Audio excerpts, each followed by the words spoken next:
Casa Enechiță m-a învățat, în primul rând, să ascult o casă.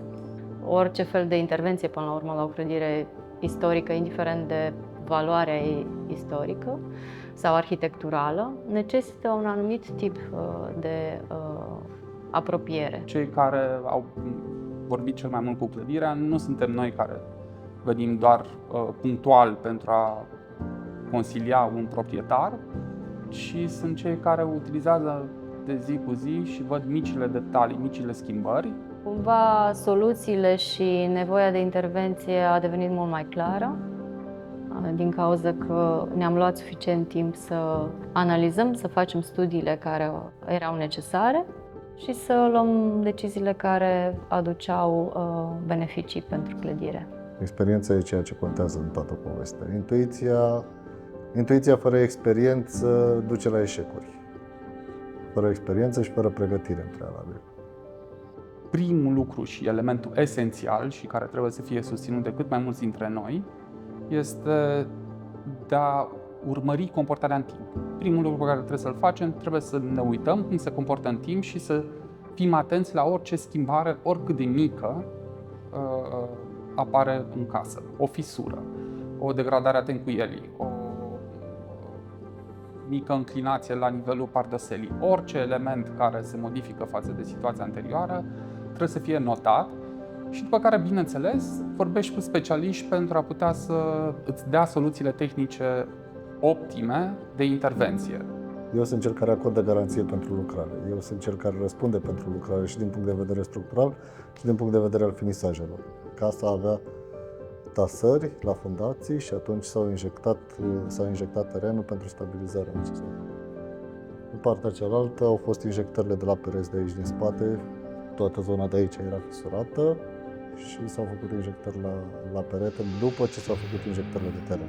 Adică s-au stabilizat fundațiile și după asta s-au făcut injectările de pereți. Eu mă ocup în general să pun în siguranță clădiri. Dar, bineînțeles că elementele structurale fac parte din estetica care e controlată în mod evident de arhitect. Arhitectul este omul cheie al proiectului care integrează toate celelalte subsisteme. Casa a fost construită în 1915, atunci a fost autorizată, adică acum 110 ani. Chiar pe 7 aprilie am sărbătorit 110 ani de Casa Enechiță. Casa a fost construită de Constantin Crâsnaru. Casa Enechiță se cheamă din cauza străzii. E un nume de scenă care își dorește foarte mult să inspire pe ceilalți să renoveze într-un mod coerent o clădire veche, astfel încât ea să nu-și piardă valoarea prin materiale greșite, intervenții incoerente, greșeli poate. Punem la dispoziție niște principii de bază care se pot urmări și nu pot fi de ajutor atunci când cineva vrea să abordeze o astfel de casă. E destul de greu să intervii pe case care au fost construite cu totul alte concepte, bazate pe experiența unor meșteri care știau să facă case și care a fost transmisă mai mult sau mai puțin verbal sau prin experiență de lucru și să impui o serie de soluții standardizate. Soluțiile standardizate sunt gândite în niște sisteme. Vrei să construiești o casă nouă? Pornești cu un sistem cât se poate de clar. Faci fundații din beton, faci fie o structură din beton, fie o structură din tinerie și mergi în față. Când te uiți la case vechi, e destul de greu să te raportezi la cerințele actuale. Marea majoritate a materialelor folosite la casele vechi nu sunt făcute într-un cadru controlat al calității și pornind de la asta, bineînțeles că există incompatibilități majore și cumva cred că trebuie să ne orientăm și să avem cumva încredere și în cei care au construit înaintea noastră și asta e destul de greu de făcut în contextul în care tu ai obligație profesională de a asigura un nivel minim de rezistență pentru clădirile pe care lucrezi. Cam tot ce se face astăzi vrea să fie sustenabil, însă aici la Casa Enechiță a fost aproape necesar să acționăm în felul ăsta și casa o cere. În primul rând că am folosit materiale naturale, materiale care sunt în coerență cu materialele vechi din care a fost construită casa. Fiind vorba de o casă veche, s-au folosit și sunt total de acord, numai materiale pe bază de var, tencuieli pe bază de var, ipsos la fel pentru decorațiile de ipsos. În al doilea rând că punerea lor în practică necesita să fie pusă în practică de meseriași, de oameni instruiți care știu să pună în practică aceste materiale.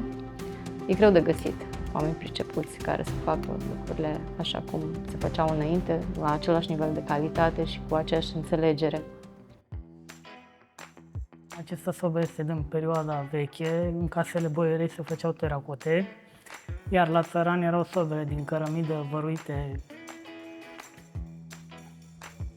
Da, a fost wow, pentru că mi-a trimis doamna o fotografie, zic, o nouă provocare.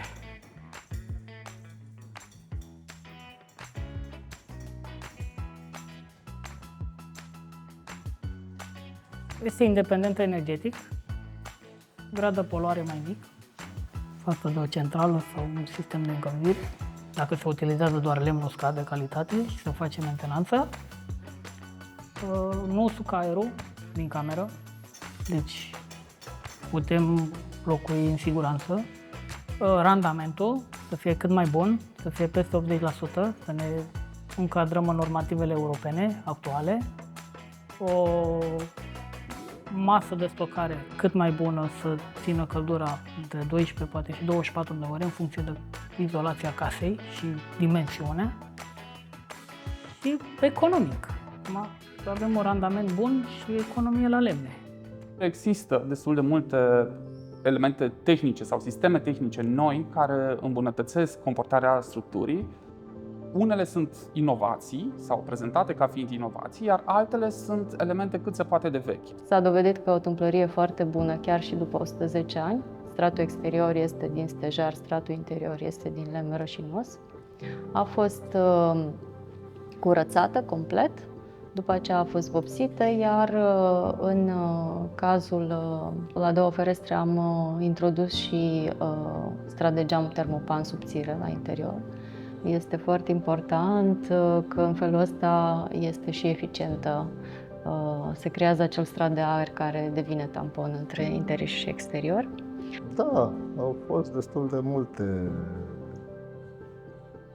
De exemplu, transferul de încărcări de la acoperiș pentru a putea crea spații de trecere, mutat încărcările pe o altă zonă pentru a muta o cosoroabă sau un clește.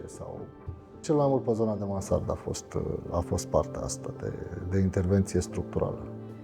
Se schimbă cărămida, se leagă din nou și rând pe rând, bucată cu bucată, o scoatem afară, o muiem în apă ca să moaie argila să o putem curăța mai ușor.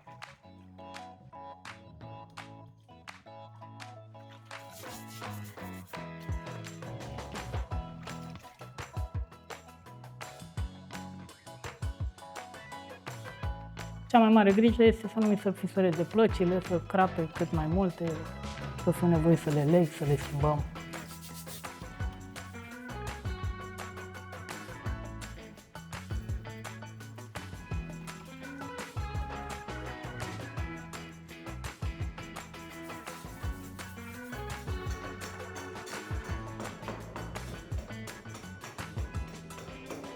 La interior am optat și pentru o termoizolație care să ajute suplimentar. Am folosit o tencuială pe bază de var, care în ea e incorporată plută și devine termoizolantă. Coeficientul ei de termoizolare este acel lambda de care vorbim de multe ori, este identic cu cel a vatei minerale. Deci în loc să folosim o vată minerală, poate la o clădire nouă pe exterior, o putem folosi într-o clădire veche atunci când facem retrofit la interior, ne schimbând compoziția sau comportamentul peretelui, pentru că e vorba și de transmisia vaporilor, e vorba și de inerție termică a peretelui și atunci el se comportă la fel cum s-a comportat și acum 100 de ani, numai că are în plus această termoizolație.